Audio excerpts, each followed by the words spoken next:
Yo, Bakayalo Kono Yalo, et oui, on se retrouve pour une petite review de Frieren épisode 8. Donc, j'ai pas fait les reviews par rapport aux autres épisodes 5 jusqu'à 8, mais je les ai enchaînés. Et les amis, tout ce que j'ai à dire, c'est que Frieren, c'est vraiment immersif. T'es vraiment en train de voyager dans un nouveau monde. Tu découvres tout un univers, c'est incroyable. Tu découvres le point de vue des elfes, et là, tu découvres vraiment le point de vue des démons. Donc, c'est intéressant parce que leur notion, leur vision du monde est totalement différente. Déjà, tu as une histoire de temps, parce que les humains vivent moins longtemps. Donc eux vivent plus ou moins éternellement. Donc il y a des milliers d'années qui peuvent apprendre des choses pendant tout ce temps et tu découvres vraiment tout un univers incroyable des elfes, des démons. Et j'en profite parce que cet univers, eh ben, c'est effectivement aussi dans mon manga Wolfius qui sort incessamment sous peu sur Manga Draft. Donc n'hésite pas à taper sur Google Wolfius, comme ça tu découvriras directement mon manga, donc Wolfius, tu pourras le lire, c'est gratuit légalement, donc vas-y, fais-toi plaisir. Mais on revient à l'épisode 8 de Frieren, parce que là, on t'introduit vraiment des démons. C'est intéressant, mais on sent vraiment que Frieren, l'elfe fossoyeuse, je sais plus c'était quoi son nom, je crois que c'est ça, elle a vraiment un niveau largement au-dessus, parce qu'elle fait partie des aventuriers qui ont battu le chef des démons. Et là, on voit que Aura, je crois, la nouvelle chef des méchantes, enfin du moins entre parenthèses, parce qu'on dirait qu'elle va se faire one-shot au prochain, il semblerait qu'elle ait un niveau nettement au-dessus, et que là, les sbires qui s'en prennent à Frieren, ils sont tombés sur la mauvaise personne, tout simplement. Donc il y a le petit nouveau des démons qui fait une gaffe énorme. Il arrive, il se dit: ah, Frieren, je vais aller la combattre dans la cellule, je vais essayer de faire sa peau. Et au final, tu te rends compte que non, en fait, il se fait complètement maîtriser. Il arrive: mais je suis plus fort que toi. Et la meuf, elle lui dit: non, non, moi je suis plus fort que Aura, votre maître absolu des démons. Et lui, il y croit pas. Il se dit: mais non, mais là, à peine j'ai l'impression de t'avoir tué. Il sort un pouvoir de fil pour essayer d'étrangler Frieren, mais ça marche pas. Il essaie de le pendre. Non, non, non, ça ne marche pas. Et il se fait fumer en un rien de temps. Et c'est surtout l'attitude de Frieren qui est très drôle à regarder, parce que finalement, elle fait la meuf blasée. Oh là là, un démon qui est super nul, qui s'y croit. Mais bon, va falloir que je me débarrasse de lui, que je me débarrasse de tout le monde, du coup, de tous les démons.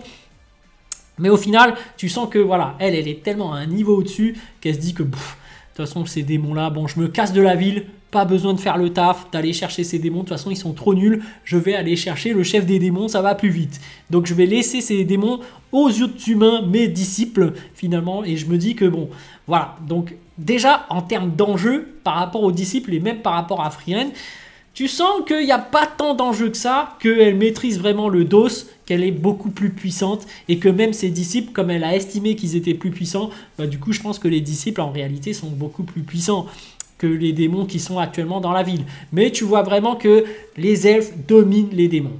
Tu vois vraiment que même il y a des millions d'années, je sais pas combien, pas millions, mais des milliers d'années, l'ancienne maîtresse de Frieren avait mis en place ce bouclier au sein du village, et que depuis tout ce temps ils n'arrivent pas à passer le village parce qu'il y a ce bouclier.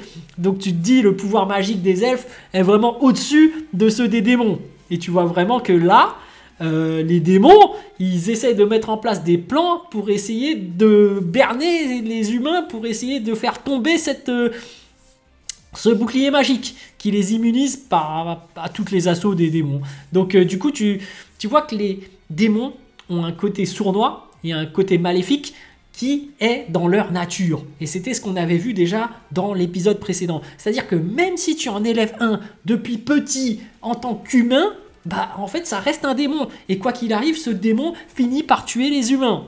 Parce que c'est dans leur nature, et que quoi qu'il arrive, ils ne ressentent pas les mêmes émotions que les humains.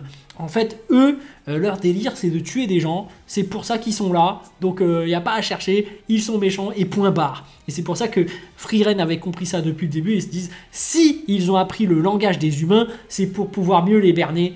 Et que, il faut tout de suite les tuer parce que c'est le mal. Donc là, elle arrive, elle tue l'autre qui essaie de le tuer et dit, bon, les humains, je vous les laisse.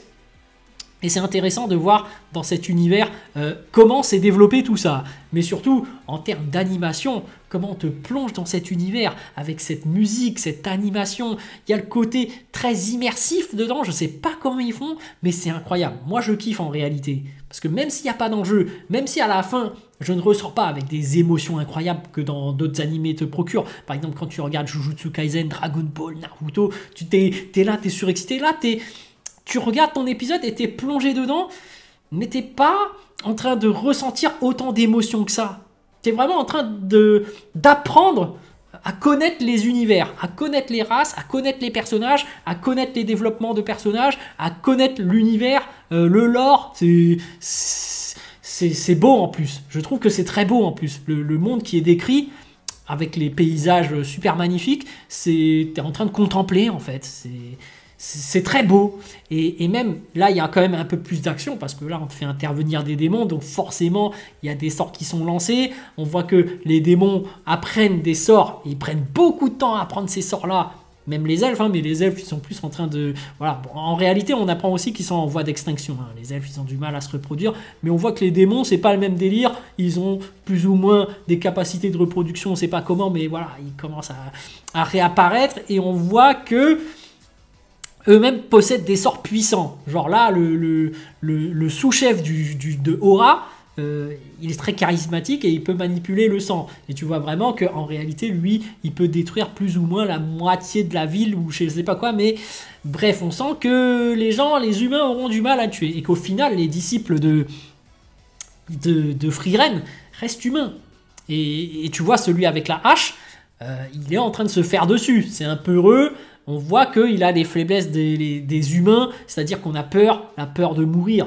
Alors que Frieren a cette vision tellement long terme de la vie qu'elle n'est même pas inquiétée par le fait de perdre la vie. Alors que là, tu vois que bon, la disciple de Frieren, c'est différent parce qu'elle maîtrise quand même la magie, mais elle est intelligente et elle garde son sang-froid. Alors que l'autre, celui avec la hache, le guerrier, est plus d'attitude peureuse, et c'est ça qui est très intéressant, c'est qu'il y aura certainement un développement, une émancipation par rapport à ce personnage qui deviendra peut-être comment dirais-je, la relève du héros précédent. Parce que le héros précédent, celui qui avait les cheveux bleus là, il a un côté chara-design qui ressemble au guerrier à la hache, je trouve, tu sais, avec cette coupe de cheveux, coupe au bol limite. Il y a un truc, il y a une ressemblance, sauf que l'autre il a les cheveux bleus, l'autre il a les cheveux rouges. Et ça va avec le tempérament aussi, tu vois, le bleu c'est plus calme, posé, alors que le rouge là, tu sens un côté un peu excité, un peu peureux, voilà, qui se laisse submerger par ses émotions. Donc au niveau du chara-design, tu vois quand même que voilà, les personnages agissent en fonction de comment ils sont. Mais cet épisode est très intéressant parce que si tu apprends le lore, le passé plutôt, ouais, le lore en même temps des démons et le passé de Frieren, qui est vraiment la fossoyeuse des démons, c'est celle qui a tué le plus de démons, et tu vois vraiment qu'elle faisait partie d'une équipe d'aventuriers. Vraiment, ce n'est pas pour rien que cette équipe a vaincu le chef des démons à l'époque. Mais bref. Bon, moi j'ai bien l'impression que le prochain épisode, elle va one-shot le Aura, donc qui fait partie des 9 démons les plus puissants. Ça me surprendrait pas, hein, elle est tellement puissante, et je pense même que pour l'enjeu de l'animé ou du manga, on appelle ça comme tu veux, mais moi j'ai pas vu le manga donc je parle que de l'animé, j'ai l'impression que pour l'enjeu de l'animé, il faudrait faire en sorte de neutraliser Frieren. Il faudrait peut-être l'emprisonner ou la sceller, un peu comme de All Might dans My Hero Academia ou Gojo de Jujutsu Kaisen, tu vois. Quand tu vois que les personnes sont trop puissantes, on trouve une astuce scénaristique pour mettre de côté la personne la plus puissante et voir les autres évoluer en difficulté et évoluer et battre des ennemis, parce que voilà, il faut quand même un petit enjeu. Mais j'ai pas l'impression qu'on parte dans ça dans Frieren, parce que depuis le début, on n'a pas vraiment d'enjeu dans Frieren, on est plus dans un rôle de présentation de monde, d'essayer d'immerger celui qui regarde dans un nouvel univers et de lui faire découvrir des choses, mais on dirait pas qu'il y a un terrible enjeu, c'est pas le but en fait. Bref, en réalité ça fait un peu penser aux séries de Noël, vous savez, tu sais, les films de Noël là, où en fait tout est bien qui finit bien et tout commence bien déjà de base, et finalement il y a un petit drame, mais c'est pas un petit drame c'est pas la fin du monde quoi. En gros c'est des petits problèmes du quotidien qu'on règle et c'est sympa à regarder. Donc une fois que tu y es, que tu as commencé, bah, tu es plongé dedans, tu suis le truc. Donc c'est intéressant.